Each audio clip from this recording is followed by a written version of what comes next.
What a beautiful way to start the week. What's going on, guys? It's Ricky with TechBud Solutions. As many of you guys have seen, NASDAQ market is slightly in the red, but I think it was more surprising with how it was trading during the pre-market session to what ended up happening shortly after, correcting to lows of 609, but really now beginning to consolidate. It's nearly break even. It's at almost the same levels that it closed at last week on Friday. So the gap up led to a gap down, but the gap down is back to the same support range that we were at last Friday. Nothing new is happening as of right now. If we look at this on the 1 hour or on the 4 hour time frame, the overbought reversal pretty much still stands, but we are trying to have a better understanding of where the market is going to head based off of this series of economic reports that are set to be released this week. And that's what I really want to talk about. I'm sure many of you guys have seen the news already. Japan will release services PMI data today at 7:30 p.m. Eastern time. This data will directly impact rate expectations. High PMI equals more rate hikes. Low PMI means rate cuts or delays. All eyes on this release, especially if you follow crypto.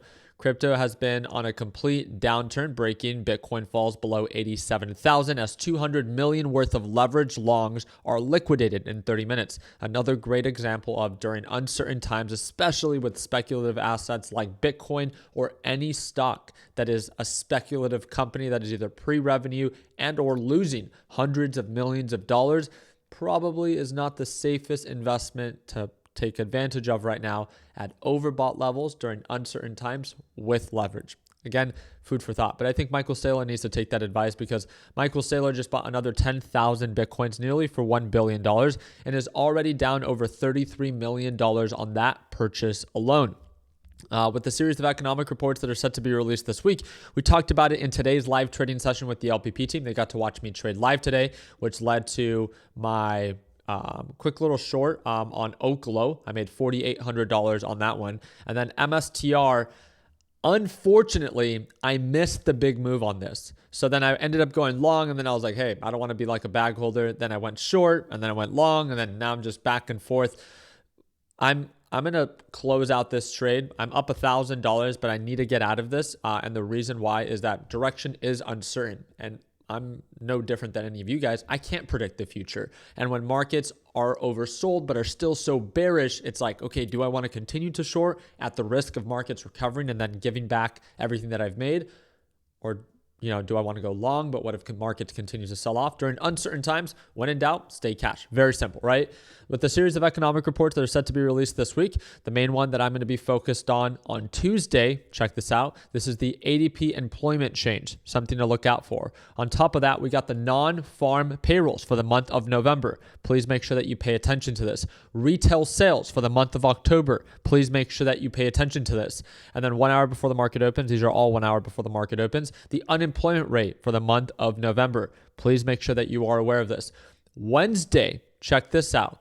Actually, I don't think it's Wednesday. Yeah, we just have a few speakers on Wednesday. Thursday, we are finally going to get a CPI data report. You guys let me know down in the comment section if you want me to host a live stream for this CPI report so we can all go live, watch the market react as the inflation rate is expected to come in at for core CPI 3% and for overall CPI 3%. If inflation comes in higher than what is expected, markets are likely to drop. If inflation comes in lower than what was expected, markets are likely to push up higher.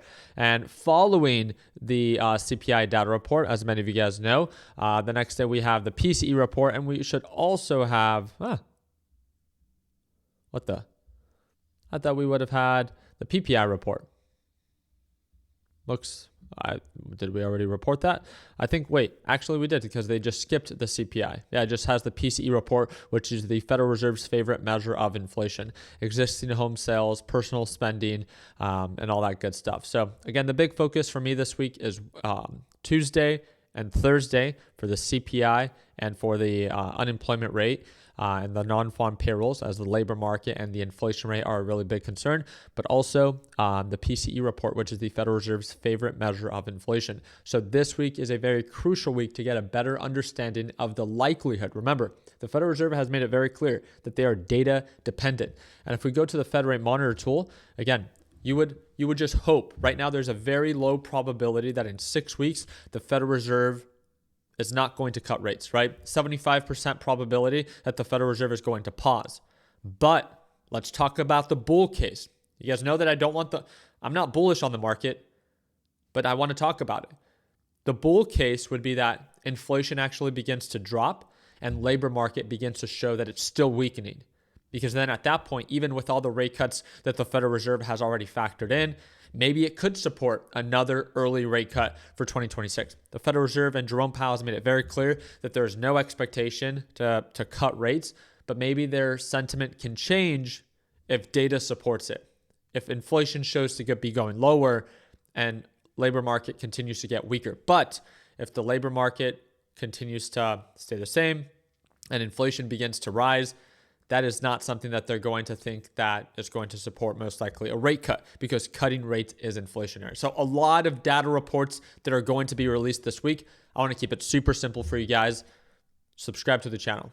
Every day as these reports come out, I'm going to be making videos breaking down exactly what is reported and why the market is reacting the way that it is. Especially if you're a beginner, I would love to do my part in keeping you most up to date. I do plan to go live for that CPI data report, and all I ask you to do is to drop a thumbs up and subscribe.